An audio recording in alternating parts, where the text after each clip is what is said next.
मित्रों नमस्कार। Parameter of law के इस चैनल में मैं आपका मित्र रिटायर्ड जज अशोक शर्मा आपका हार्टली वेलकम करता हूं। आज का इम्पॉर्टेंट विषय है वकीलों के कौन कौन से अधिकार हैं और उन्हें कौन कौन सी छूट प्राप्त होती है। विषय महत्वपूर्ण है, वीडियो को शुरू से अंत तक देखें, एस्केप न करें, ये मेरा आपसे निवेदन है।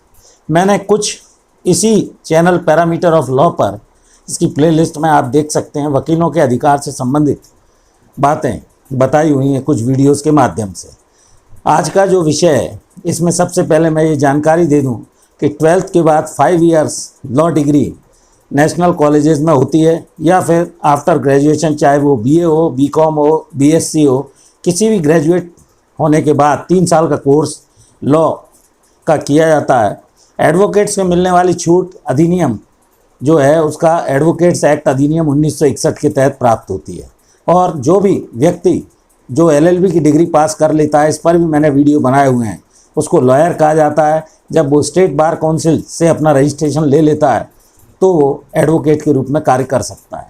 ऑल इंडिया बार काउंसिल की AIB की एक परीक्षा होती है जो किसी भी स्टेट में उसे पास करने के बाद वकील के रूप में, अधिवक्ता के रूप में कोई भी व्यक्ति जो LLB पास है वह एनरोल्ड होने के बाद किसी भी न्यायालय में भारत के में पैरवी कर सकता है। तो एडवोकेट एक्ट के तहत 1961 के तहत जो प्रिविलेजेस और छूट दी गई हैं वो मैं इसमें बताता हूँ।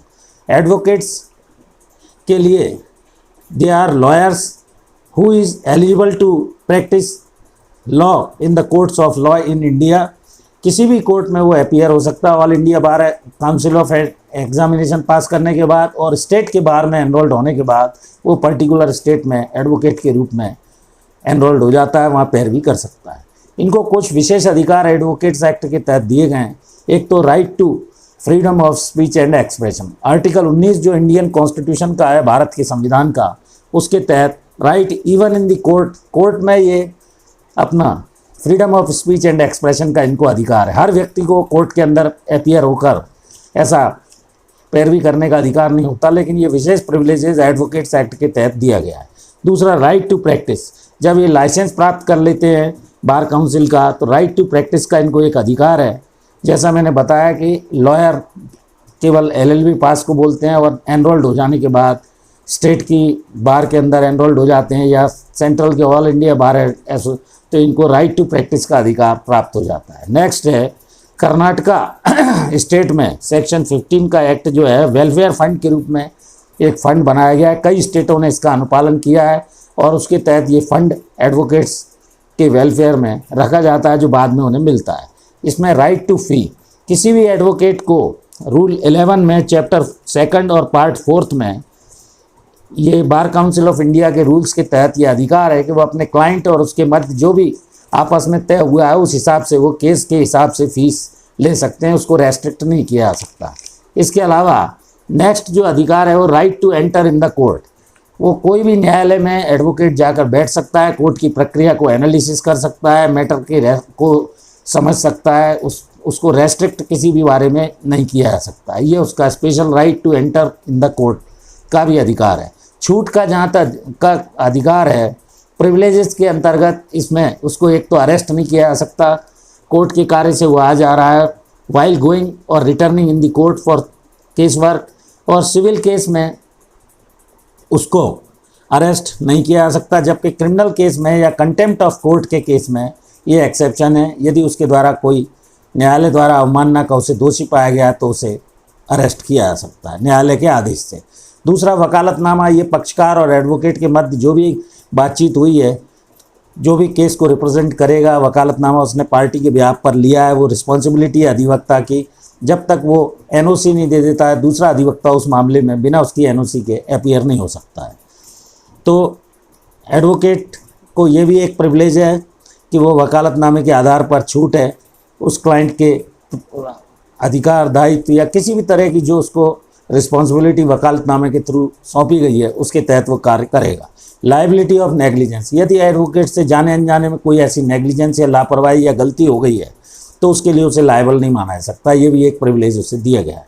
बड़े बड़े जो भी एडवोकेट्स हैं वो पार्लियामेंट्री बिल के ऊपर अपने सुझाव देते हैं और इसके लिए अच्छी रिम्यूनरेशन भी लेते हैं।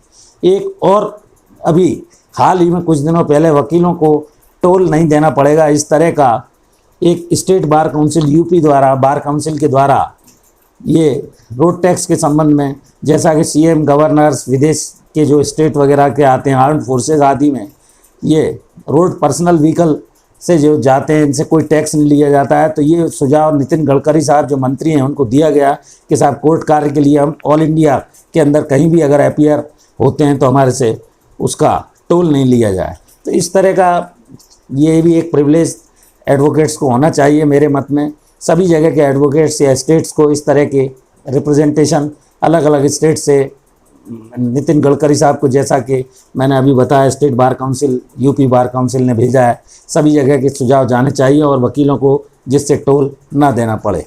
तो इस तरह मैंने कुछ राइट्स और प्रिविलेजेस आपको बताए जो कि बड़े महत्वपूर्ण हैं, जैसा कि मैंने right to freedom of speech and expression, right to practice, Karnataka में वेलफेयर फंड के बारे में, राइट टू फी, वकालतनामा आदि लेने के, right to enter in the court और उसका अरेस्ट भी नहीं किया जा सकता है। दूसरे लाइबिलिटी ऑफ नेग्लिजेंस के लिए उसे लाइबल नहीं ठहराया जा सकता। दूसरे पार्लियामेंट्री बिल के ऊपर वो अपने सुझाव देने में बड़ी फीस भी लेते हैं और वकीलों को टोल नहीं देना पड़ रहा है। ऐसा अभी हाल ही में एक state bar council, UP bar council ने एक सुझाव माननीय नितिन गडकरी साहब को दिया है। तो ये वीडियो मित्रों कैसा लगा आपको? इसमें वीडियो में दी गई जानकारी यदि अच्छी लगी हो तो उस पर कमेंट करें, लाइक करें, शेयर करें और चैनल से जुड़े रहिए। मैं आपका मित्र नए छोटे छोटे लीगल इश्यूज़ के बारे में आपको कुछ छोटी छोटी जानकारियाँ देकर आपके कानूनी ज्ञान को बढ़ाने का करने का मेरा प्रयास है।